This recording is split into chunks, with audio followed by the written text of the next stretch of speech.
नमस्कार दोस्तों, मैं हूं आपका फेवरेट डॉक्टर गोगा। तो ये वीडियो है, इसमें हम पढ़ेंगे बहुत important topic dose response curve. तो इस चैप्टर के बाद मैं क्या एक्सपेक्ट करता हूं आप लोगों से कि आपको डीआरसी, लॉग डीआरसी क्या होता है, शेप क्या होती है, ये पता होना चाहिए। पोटेंसी और एफिकेसी की क्लिनिकल इंपॉर्टेंस कैसे पता करते हैं, ये पता होना चाहिए। स्लोप का क्या क्लिनिकल इंपॉर्टेंस है, सिलेक्टिविटी कैसे चेक करते हैं, ये पता होना चाहिए। डीआरसी से आप आइडेंटिफाई कैसे करोगे कि एंटागोनिज्म कॉम्पिटिटिव है कि नॉन कॉम्पिटिटिव, ये पता होना चाहिए। और फिर एक स्पेशल तरह का डीआरसी जिसको क्वांटल डीआरसी कहते हैं, और थेराप्यूटिक इंडेक्स के बारे में। ठीक है, तो ये चीज़ें पता होनी चाहिए। चलिए स्टार्ट करते हैं लेक्चर अपना। Dose response curve, DRC. तो नाम में क्या लिखा है? It is a curve. What do you mean by curve? Curve क्या होती है? वो मैं 36, 24, 36 वाली कर्व की बात नहीं कर रहा। कर्व का मतलब होता है ग्राफ। ग्राफ, डोज और रिस्पॉन्स के बीच में ग्राफ। तो हमने क्या किया, हमने एक ग्राफ बनाया जिसमें हमने एक्स एक्सिस पे डोज रखा और वाई एक्सिस पे रिस्पॉन्स रखा। तो ग्राफ बनाने से पहले हम सिंपल बेसिक चीज़ समझते हैं। सपोज मान लिया कि बॉडी में 100 रिसेप्टर्स हैं, ठीक। तो हमने अगर 10 ड्रग मॉलिक्यूल दिए तो वो 10 रिसेप्टर को स्टिमुलेट करेगी, तो थोड़ा एक्शन आएगा। अगर हमने 50 मॉलिक्यूल्स दे दिए तो 50 रिसेप्टर को स्टिमुलेट करेगी, एक्शन ज़्यादा आएगा। अगर हमने 100 दे दिए तो सारे 100 को स्टिमुलेट कर देगी, एक्शन मैक्सिमम हो जाएगा।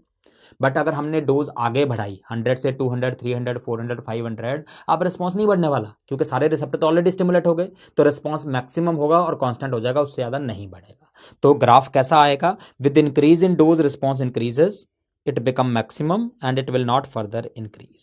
ठीक, तो इस तरह का ग्राफ आएगा। मैथमेटिकली इस ग्राफ को हम क्या बोलते हैं? हाइपरबोला। ठीक, तो डीआरसी पे सिर्फ एक ही क्वेश्चन आता है, what is the shape of DRC? The answer is hyperbola. But ये कर्व जो है, ये ग्राफ जो है हाइपरबोलिक कर्व, ये हमें नहीं चाहिए। क्यों? क्योंकि अगर हमें दो दवाइयों को कंपेयर करना बड़ा मुश्किल हो जाएगा। अगर सीधी लाइनें होती हैं तो हम कंपेयर कर सकते हैं। अब ये कर्व्ड ग्राफ है तो it is very difficult to compare. तो हम चाहते हैं कि ग्राफ हमारा स्ट्रेट लाइन आ जाए। ठीक, तो स्ट्रेट लाइन बनाने के लिए हम इसमें थोड़ा सा चेंज करते हैं। क्या चेंज करते हैं कि एक्स एक्सिस पे डोज की जगह हम लॉग डोज ले लेते हैं, बाकी सब सेम रहता है। तो अगर हम एक्स एक्सिस पे लॉग डोज लेते हैं तो इस ग्राफ को हम बोलते हैं log dose response curve, short में लॉग डी आरसी। सो डीआरसी की जगह लॉग डीआरसी हो गया। तो जब हम लॉगरिथमिक फॉर्म में कन्वर्ट करते हैं, मतलब हम एक्स एक्सिस में डोज की जगह लॉगरिथम ऑफ डोज ले लेते हैं, वाई में वैसे ही रिस्पॉन्स रखते हैं, और अब जब हम ग्राफ बनाते हैं तो ये हाइपरबोला नहीं रहता, चेंज हो जाती है शेप। क्या चेंज हो जाती है? अब ये जो ग्राफ है ये एस शेप्ड का ग्राफ बन जाता है, जिसको हम कहते हैं sigmoid curve. So remember, shape of DRC was hyperbola, whereas shape of log DRC is sigmoid. Okay? अब क्वेश्चन ये है कि हमने लॉगरिथमिक फॉर्म में क्यों कन्वर्ट किया था? हम क्या चाहते थे? हमें क्या चाहिए था? Straight line. बट हमें मिला क्या? ये तो यहां से भी मुड़ी है और यहां से भी मुड़ी। ठीक, तो हमें तो फायदे की जगह नुकसान हो गए। हमें स्ट्रेट लाइन चाहिए थी, ये तो और कर्व्ड हो गई। तो फिर फायदा क्या हुआ लॉग डीआरसी में कन्वर्ट करने का? अगर आप ध्यान से देखो तो यहां से लेके यहां तक तो स्ट्रेट लाइन है। तो लॉग डीआरसी में सेंटर में, मिडल में स्ट्रेट लाइन आ रही है, और क्लिनिकली हमें यही लाइन चाहिए। क्यों? क्योंकि बहुत कम डोज देंगे तो इफेक्ट ही नहीं आएगा, बहुत ज्यादा दे देंगे तो टॉक्सिसिटी आएगी। तो जितनी भी दवाइयां हम देते हैं मोस्टली इस रेंज में ही दे रहे हैं। ठीक, और वो स्ट्रेट लाइन। ठीक, तो क्या आपको ध्यान रखना है कि लॉग डीआरसी सिग्मॉइड है शेप में, बट उसका middle portion straight line, which is clinically most relevant portion. तो क्लिनिकली हम लॉग डीआरसी यूज करते हैं, डीआरसी हम यूज ही नहीं करते। तो डीआरसी पे एक ही क्वेश्चन आता है, शेप क्या है? हाइपरबोला। आगे की हमारी सारी डिस्कशन में हम लॉग डीआरसी यूज करेंगे, और अगर मैं वर्ड लॉग नहीं भी बोलूंगा, डीआरसी भी बोलूंगा, तो भी मतलब लॉग डीआरसी ही होगा। ओके, तो लॉग डीआरसी से हमें क्या क्या पैरामीटर्स ऑब्टेन होते हैं? 3 इंपॉर्टेंट पैरामीटर्स ध्यान रखने हैं। एक है पोटेंसी, दूसरा है एफिकेसी, तीसरा है slope. Potency, efficacy and slope. एक एक करके पढ़ते हैं। पोटेंसी से स्टार्ट करते हैं। What do you mean by potency? नहीं, वो मैं आसाराम वाली पोटेंसी की बात नहीं कर रहा। पोटेंसी का क्या मतलब है? Potency tells, PO means power. Potency बताती है कौन सी दवाई ज्यादा पावरफुल है। जैसे सपोज आपके पास दो दवाइयां हैं ए एंड बी, दोनों एंटी हाइपरटेंसिव है, दोनों बीपी कम करती हैं। ए को 100 मिलीग्राम देना पड़ता है तब बीपी कम करती है, बी को 10 मिलीग्राम देते हैं उसी में बीपी कम कर देती है। तो दोनों में से कौन सी ज्यादा पोटेंट हुई? बी हुई। किस बेसिस पे हमने डिसाइड किया? जो भी दवाई सिमिलर रिस्पॉन्स लोअर डोज पे प्रोड्यूस करती है वो ज्यादा पोटेंट हो। So potency is related to dose. Same response जो कम डोज पे करेगी वो ज्यादा पोटेंट है। तो अगर आप लॉग डीआरसी बनाओगे, लॉग डोज और रिस्पॉन्स, तो आप क्या देखोगे कि अगर ये दवाई ए है और ये दवाई बी है तो कौन सी दवाई ज्यादा पोटेंट है? तो इसके लिए हम क्या करेंगे, हम एक रिस्पॉन्स ले लेते हैं। सपोज हमें इतना रिस्पॉन्स चाहिए, तो इतना रिस्पॉन्स प्रोड्यूस करने के लिए ड्रग ए कितनी चाहिए? 10 मिलीग्राम। ड्रग बी कितनी चाहिए? 50 मिलीग्राम। तो कौन सी ज्यादा पोटेंट है? ए ज्यादा पोटेंट है।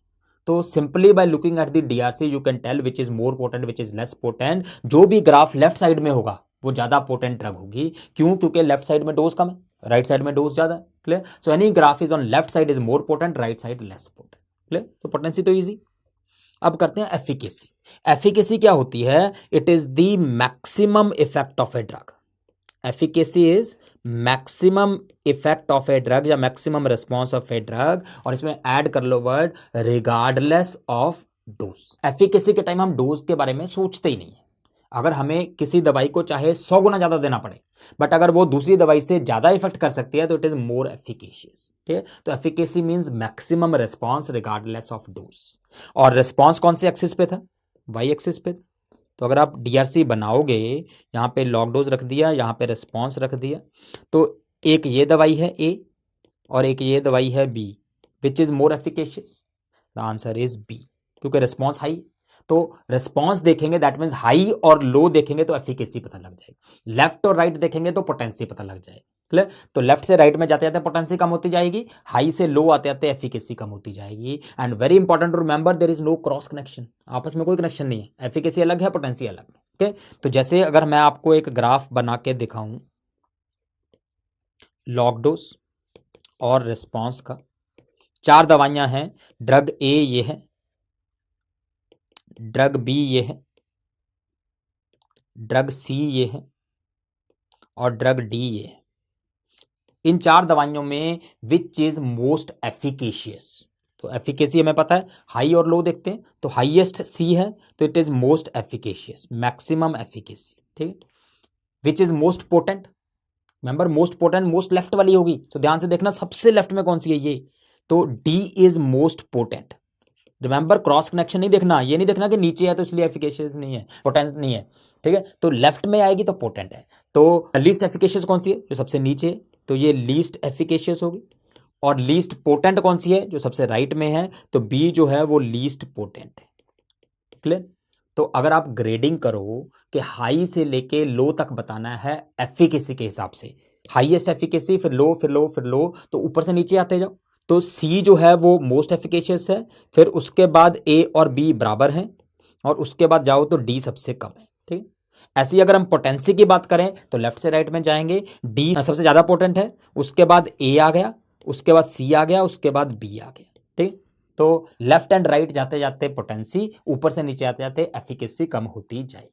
चलिए, अब इंपॉर्टेंट चीज मुझे ये बताओ आप कि पोटेंसी में और एफिकेसी में क्लिनिकली ज्यादा इंपॉर्टेंट कौन सा है, पोटेंसी है या efficacy?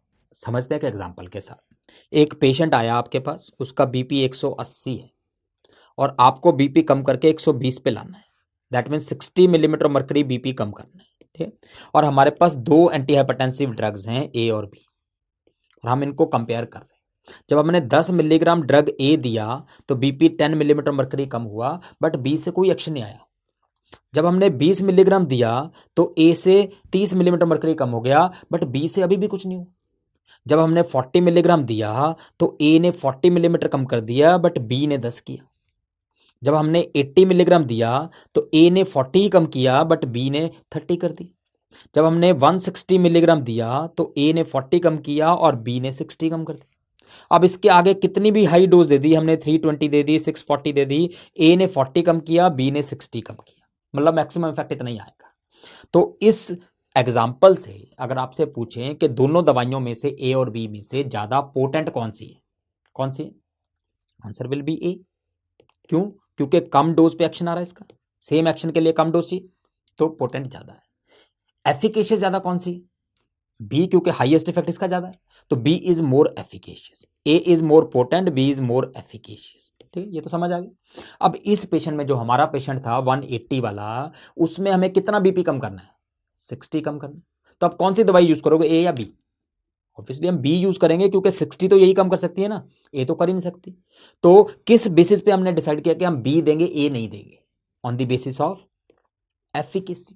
So clinically efficacy is always more important than potency, क्योंकि क्लिनिकली हमें सबसे पहले क्या देखना है कि भाई जो एक्शन हमें चाहिए वो आएगा कि नहीं आएगा। ए से तो वो एक्शन आ ही नहीं रहा, ए तो 120 तक ले जा ही नहीं सकता, तो ए तो बेकार। तो clinically we always look at efficacy, we never look at potency. क्यों? क्योंकि हमें किसी ने रोका थोड़ी है कि एक ही दवाई देनी है, हम 2 गोलियां भी दे देंगे, 4 गोलियां भी दे देंगे, काम तो होना चाहिए। अगर एफिकेसी नहीं है तो दवाई बेकार है। तो clinically efficacy is always more important than potency. Okay, अब दूसरी चीज इसमें क्या आपको ध्यान रखनी है, एक टर्म होती है एफिकेसी जो हमने अभी भी पढ़ी, और एक टर्म होती है इफेक्टिवनेस। इफेक्टिवनेस, अब इन दोनों में क्या डिफरेंस है, एफिकेसी में और इफेक्टिवनेस में? तो इसको समझने के लिए हम एक एग्जांपल लेते हैं। टीवी में एक ऐड आती है किसी गाड़ी की कि this car gives an average of 20 kilometre पर लीटर। ठीक, तो हम ये सोच के कि इतनी बढ़िया एवरेज मिलेगी, गाड़ी खरीद लेते हैं। बट जब हम गाड़ी चलाते हैं तो हमें कभी 20 की एवरेज मिली नहीं, कभी 12 की, 13 की, 14 की, यही एवरेज मिलती है।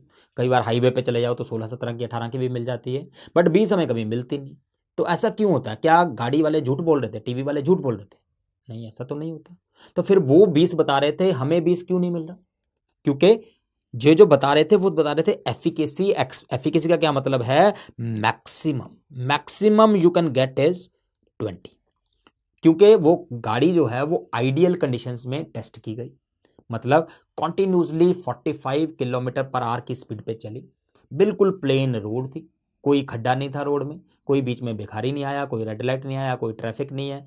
तो इन सब के कारण इफेक्ट मैक्सिमम आएगा, दैट मीन्स उसकी जो एवरेज है वो मैक्सिमम आएगी, इसलिए वो 20 बता रहे थे। ठीक, बट जब हमने खरीदी गाड़ी और खुद चलाई तो हमें तो ऐसी कंडीशन मिल नहीं सकती। ठीक, बिल्कुल प्लेन रोड नहीं मिलेगी, बीच में खड्डे भी आएंगे, ठीक, बीच में कुत्ता भी आएगा, भिखारी भी आएगा, पुलिस वाला भी रोकेगा, रेड लाइट भी आएगी, ट्रैफिक भी होगा। तो इन सारी प्रॉब्लम के कारण हमारा जो एवरेज है वो कम हो गया।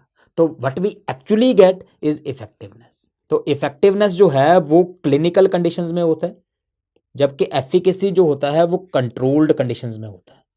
तो दवाइयों में भी यही होता है, जब हम दवाई क्लिनिकल ट्रायल में टेस्ट करते हैं तो हम उस पर बहुत सारी कंडीशंस लगा देते हैं कि अगर ये हुआ, ये हुआ, ये हुआ तो हम यूज नहीं करेंगे। मतलब वो सारे पेशेंट ही इंक्लूड नहीं करते, एक्सक्लूड कर देते हैं, एक्सक्लूजन क्राइटेरिया कहते हैं उसको, कि जो भी चीज़ हमें लगती है कि दवाई का एक्शन कम कर सकती है वो हम हटा ही देते हैं।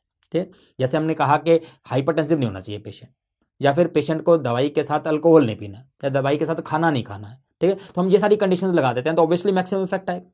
बट जब दवाई मार्केट में होगी, पेशेंट को एक्चुअली दवाई दे रहे होंगे, तो हो सकता है उसको हाइपरटेंशन भी, रात को दारू पीनी भी जरूरी, हो सकता है साथ में खाना भी खा रहा हो, तो इन सब के कारण उसका एक्चुअल इफेक्ट कम हो सकता है। तो जो हमें एक्चुअल मिलता है वो इफेक्टिवनेस है, जो हमें मैक्सिमम मिल सकता है वो एफिकेसी। क्लियर?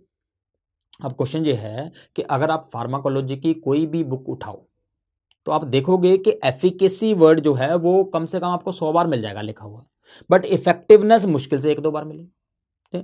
तो क्लिनिकली दोनों में से ज्यादा इंपॉर्टेंट क्या हुआ आपके हिसाब से? इफेक्टिवनेस होना चाहिए ना, क्योंकि ये हमें एक्चुअली मिल रहा है जो चीज। बट इफेक्टिवनेस की हम बात ही नहीं करते, हम मेनली एफिकेसी एफिकेसी एफिकेसी की बात करते रहते हैं। ऐसा क्यों?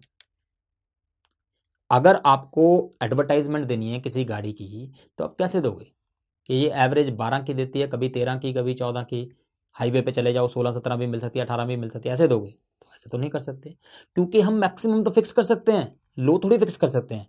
तो मैक्सिमम फिक्स कर सकते हैं, इसलिए हम एफिकेसी की बात करते हैं। रिमेंबर, जब हम कोई भी दवाई की बात करते हैं, मॉर्फिन की बात करते हैं, या फिर इंसुलिन की बात करते हैं, या एस्पिरिन, किसी भी दवाई की बात करते हैं, ठीक है, वो दवाई एक ही आदमी को थोड़ी मिलेगी, वो तो हजारों लोगों को मिलेगी, लाखों लोगों को मिलेगी, तो हर एक में इफेक्टिवनेस तो अलग अलग आएगी। बट हम क्या फिक्स कर सकते हैं? एफिकेसी की, इससे ज्यादा रिस्पॉन्स नहीं मिलेगा। ठीक है, तो इसलिए फार्मा में जब भी हम बात करते हैं तब हम एफिकेसी की बात करते हैं। बट जब हम मेडिसिन में बात करते हैं कि effect of morphine in Ramlal on 18th of November, ठीक है, तो तब हम इफेक्टिवनेस की बात करें। तो एक दवाई एक पर्टिकुलर पेशेंट में जब दे रहे हैं तब इफेक्टिवनेस की बात करते हैं, नहीं तो इन जनरल तो हम हमेशा एफिकेसी की बात करते हैं।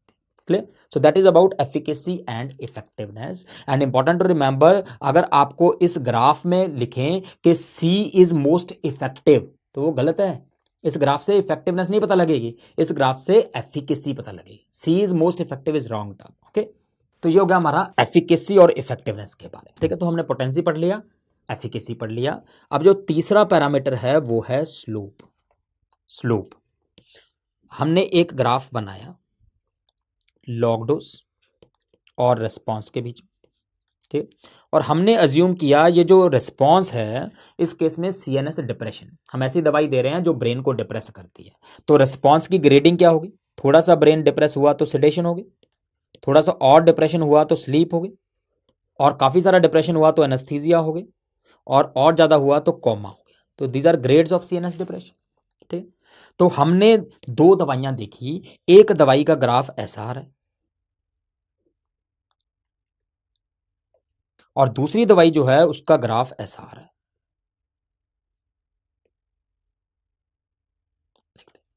तो ये दवाई ए है, ये दवाई बी है।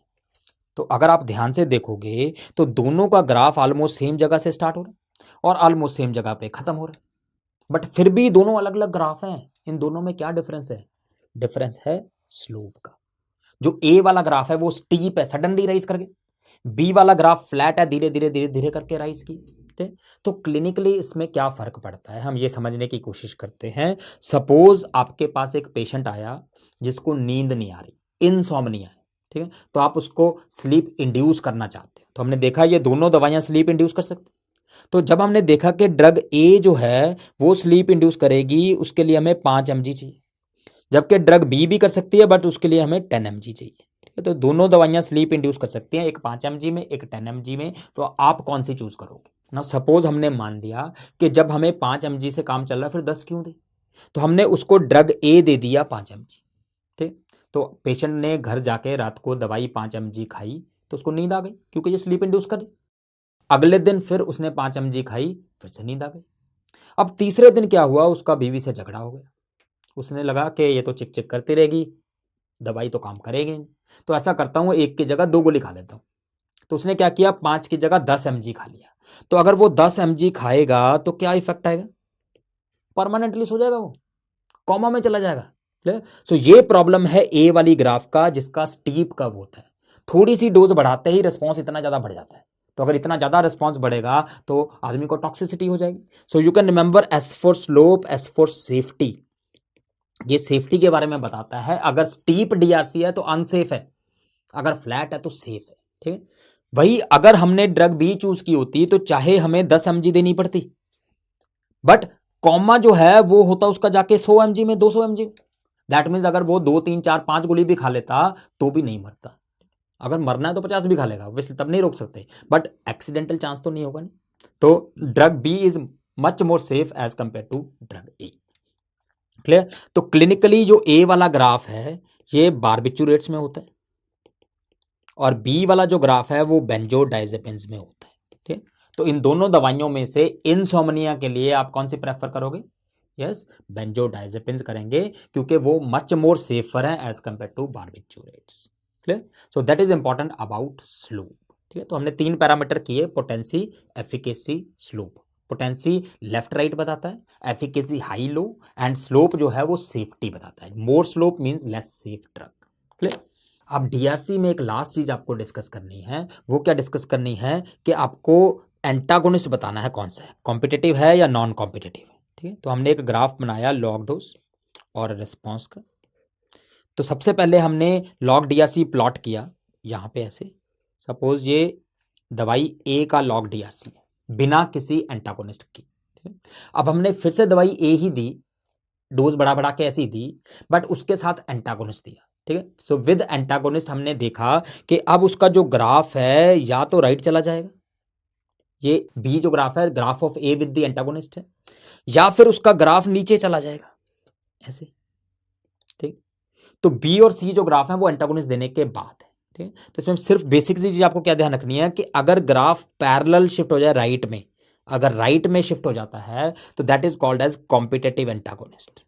बट अगर ग्राफ नीचे शिफ्ट हो जाता है downward, then it is called as non competitive antagonist.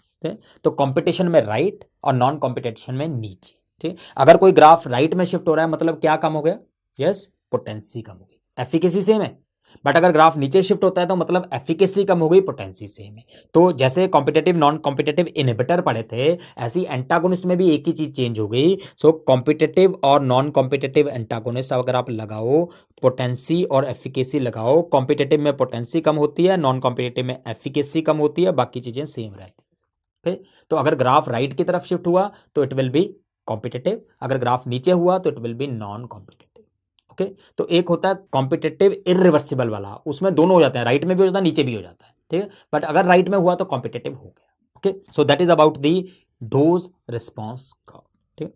तो अभी तक जो हमने डीआरसी पढ़ा, इस वाले डीआरसी को हम कहते थे ग्रेडेड डीआरसी। सो ग्रेडेड डीआरसी का क्या मतलब है कि जो वाई एक्सिस था, वाई एक्सिस जिसमें हम रिस्पांस लिख रहे थे, उसमें हमने रिस्पांस को ग्रेड किया था। ग्रेड करने का क्या मतलब है कि रिस्पांस लिखा था। सपोज हम एंटी हाइपरटेंसिव इफेक्ट देख रहे हैं तो नीचे में 10 मिलीमीटर कम हुआ, फिर 20 मिलीमीटर, फिर 30 मिलीमीटर, 40 मिलीमीटर, इस तरीके से, ठीक है। ऐसे जैसे हमने सिडेशन का लिया था, सीएनएस डिप्रेशन का लिया था, सिडेशन, स्लीप, एनेस्थीसिया, कॉमा, तो हमने रिस्पांस को ग्रेड किया था, ठीक। बट ये चीज हर जगह पॉसिबल नहीं है। सपोज हम डीआरसी प्लॉट करना चाहते हैं, ये देखना चाहते हैं कि दवाई जब इंक्रीजिंग डोजेस में देते हैं तो डेथ पे क्या इफेक्ट होता है।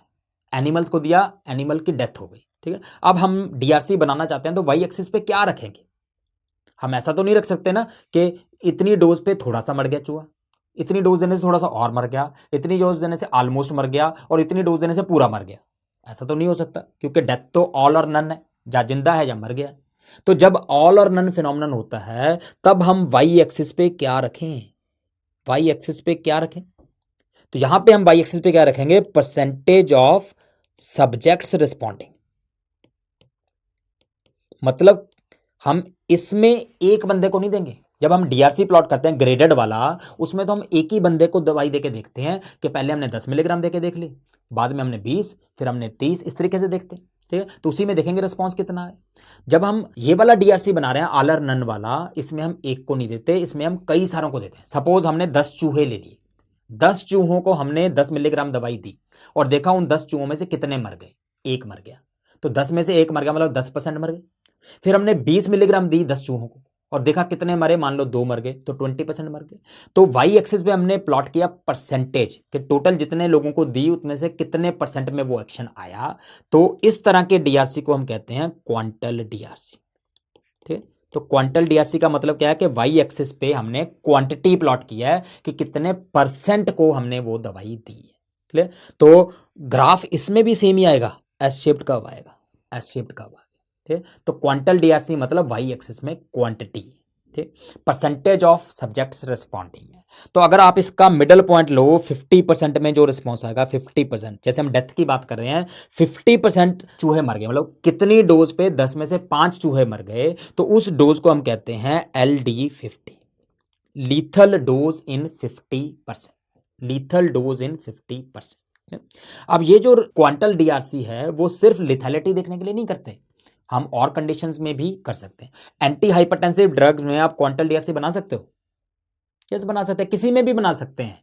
बट बेसिकली हमें पहले उस कंडीशन को हमें ऑल और नन में कन्वर्ट करना पड़ेगा। जैसे अगर एंटी हाइपरटेंसिव इफेक्ट है, उसको ऑल और नन में कैसे कन्वर्ट करेंगे, हम एक बेसलाइन लगा लेंगे, एक लिमिट लगा देंगे कि जैसे सपोज 20 मिलीमीटर पर लगा दिया कि अगर दवाई ने 20 मिलीमीटर मर्करी से ज्यादा बीपी कम किया तो मान लेंगे कि इफेक्टिव है, अगर उससे कम किया तो मान लेंगे इनइफेक्टिव है। तो ऑल और नन बन गए, 20 से ज्यादा है तो यस, नहीं है तो नो, ठीक है। तो फिर हम देख लेंगे कितने परसेंट लोगों में इफेक्ट आया। तो अगर हम क्वांटल डीआरसी प्लॉट करते हैं, और आप इस तरीके से देखो, यहां पे लॉग डोज है, यहां पे रिस्पॉन्स है, रिस्पॉन्स इस केस में क्या है, परसेंटेज ऑफ सब्जेक्ट्स रिस्पॉन्डिंग है। तो अगर हमने पहले ये बनाया लिथैलिटी के लिए कि कितनी डोज पे कितने परसेंट एनिमल्स मर गए, ठीक है, तो 50% सपोज ये है, तो 50% ये आ गया इसका, ये सपोज ये आ गई हमारी डोज 100 mg, तो 100 mg में LD50 हो गई, लीथल डोज इन 50% हो गई, ठीक है। अब हमने फिर से वही ग्राफ बनाया, बट हमने किस में बनाया, कितने लोगों में रिस्पॉन्ड किया, किस डोज पे एक्शन आया। सपोज ये वाला ग्राफ आ गया हमारा, ये वाला, ठीक है। तो ये आ गया हमारा 25 mg, तो 25 mg में 50% लोगों को रिस्पॉन्स आ गया, तो इसको हम कहते हैं ED50।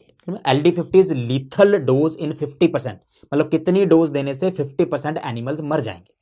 ED50 is effective dose इन 50%, मतलब कितनी डोज देने से 50% में एक्शन आ जाएगा। क्लियर? तो ये हम ग्राफ से कैलकुलेट कर सकते हैं। अब अगर हम इसको डिवाइड कर दें, LD50 बाय ED50 कर दें, तो इस पैरामीटर को हम कहते हैं थेराप्यूटिक इंडेक्स। सो थेराप्यूटिक इंडेक्स को आप याद कैसे करोगे, इसको हम लिखते हैं टाइल से, therapeutic index is equal to LD50 by ED50। इसको उल्टा नहीं करना, LD50 बाई ED50 करना, ठीक। अब इसका इंपॉर्टेंस क्या है थेराप्यूटिक इंडेक्स का, ये रेशियो है LD50 और ED50 की। LD50 क्या है, कितनी डोज पे आधे एनिमल मर गए। तो आप क्या चाहते हो, LD50 ज्यादा हो या कम हो? ऑब्वियसली हम ज्यादा चाहते हैं ना, क्योंकि अगर एनिमल मर रहे हैं तो आदमी भी मर सकते हैं। तो हम चाहेंगे कि ज्यादा से ज्यादा डोज पे डेथ होनी शुरू हो, तो इसलिए हम LD50 को ज्यादा चाहते हैं। ऑन दी अदर हैंड हम ED50 को कम चाहते हैं, हम चाहते हैं कि कम डोज पे एक्शन आ जाए। तो अगर एक्शन कम डोज पे आएगा, लिथैलिटी बहुत ज्यादा डोज पे आएगी, तो दवाई सेफ होगी। सो थेराप्यूटिक इंडेक्स क्या होता है, it is simply a margin of safety. Therapeutic index is margin of safety, जितना ज्यादा थेराप्यूटिक इंडेक्स है उतनी ज्यादा सेफ ड्रग है। तो इससे आप थेराप्यूटिक इंडेक्स कैलकुलेट कर सकते हो सिंपली। इस केस में 100 LD50 था, 25 ED50 था, तो 100 by 25 therapeutic index will be 4 in this example. Clear? So ये इंपॉर्टेंट पॉइंट थे हमारे DRC से रिलेटेड। क्विकली हम डिस्कस कर लेते हैं कि आपको इस चैप्टर में से, इस वीडियो में से क्या क्या पता होना चाहिए। सबसे पहले आपको पता होना चाहिए कि DRC दो तरह का होता है, ग्रेडेड और क्वांटल। ग्रेडेड मतलब जब रिस्पॉन्स को ग्रेड करते हैं, क्वांटल मतलब जब हम नंबर ऑफ पीपल रिस्पॉन्डिंग करते हैं। तो ग्रेडेड DRC में हमें मेनली पोटेंसी, एफिकेसी और स्लोप के बारे में पता होना चाहिए, कैसे कैलकुलेट करते हैं, किसकी ज़्यादा किसकी कम है, क्लिनिकल इंपॉर्टेंस क्या है, वो सब।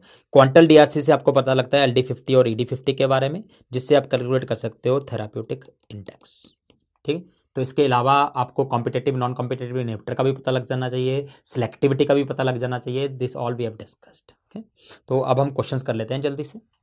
Log DRC of 3 drugs A, B and C is shown, which is correct, आपको सही बताना है, ठीक है। तो आप ध्यान से देखो, A is more efficacious than B। अब देखो A लेफ्ट में है, B राइट में है, बट दोनों इक्वल हाइट है।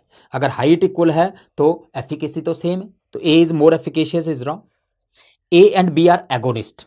अब क्योंकि दोनों का मैक्सिमम इफेक्ट आ रहा है, इस ग्राफ में तो मैक्सिमम है, तो अगर मैक्सिमम इफेक्ट आ रहा है तो एगोनिस्ट होगा, तो this is the right statement. B is more potent then A। अब देखो B राइट में है, A लेफ्ट में है, अगर राइट में है तो पोटेंसी ज्यादा होगी कम होगी, कम होगी, तो ये स्टेटमेंट गलत हो गया।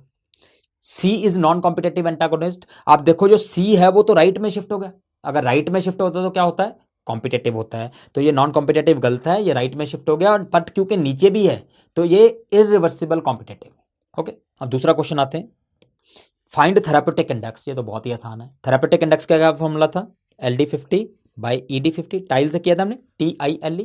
तो LD50 कितना है 400, ED50 कितना है 100, तो 400 डिवाइडेड बाई 100, तो इजी है, तो आंसर इज 4। बहुत आसान है ये तो। नेक्स्ट क्वेश्चन देख लेते हैं, what does LD50 signifies?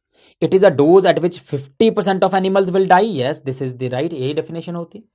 It is the dose at which 50 animals die. Wrong, 50 नहीं 50% होता है, ठीक है। It is the dose at which 50% of patient will get the desired response. इसको क्या बोलते हैं, ED50। LD50 नहीं, डिजायर्ड रिस्पॉन्स तो इफेक्टिव डोज हुई ना। It is the drug that will be effective eight 50% dose, इसका तो कोई सेंस ही नहीं बना। सो आंसर हो गया ED50 वाला, ये होता है, बट हमें कैलकुलेट करना है LD50, तो आंसर ए हो जाएगा। ओके, नेक्स्ट क्वेश्चन देख लेते हैं, which of the following statement is true, सच बताना है। Drug A is most potent, potency के लिए सबसे राइट लेफ्ट में होनी चाहिए, तो हमने देखा कि A सबसे लेफ्ट में है, तो ये सही हो गया। A and B have equal efficacy, देखो A और B इक्वल एफिकेसी, ये सही है, but B is more potent then A। B तो राइट में तो पोटेंसी कम होगी, तो ये गलत हो गया, ठीक है। C is least potent, C is least potent गलत है, A मैक्सिमम है, उसके बाद C है, उसके बाद B, उसके बाद D लीस्ट पोटेंट है, तो ये भी गलत हो गया। B has more potency, B has more potency than A, B है मोर पोटेंसी, यही गलत हो गया क्योंकि बी की पोटेंसी कम है क्योंकि राइट में। बट लेस एफिकेसी देन ए, ये भी गलत है क्योंकि इक्वल एफिकेसी है, तो ये स्टेटमेंट भी गलत हो गया। तो आंसर हो गया drug A is most potent. Okay, which drug has highest potency, ये तो बहुत आसान है। सबसे ज्यादा पोटेंसी किसकी है? पोटेंसी ज्यादा कब देखते हैं? लेफ्ट में जो सबसे ज्यादा है, सबसे लेफ्ट में कौन सी है? ए है। तो drug A has highest potency. Easy. So ये इंपॉर्टेंट क्वेश्चंस थे, डीआरसी इंपॉर्टेंट टॉपिक है। तो मेरा मैसेज क्या है आपको कि hard work beats talent when talent doesn't work hard. तो आप कितने भी टैलेंटेड हो, अगर आप मेहनत नहीं करोगे तो पिछड़ जाओगे। इसलिए हार्ड वर्क करना बहुत ज़्यादा इंपॉर्टेंट है। Okay, thank you very much.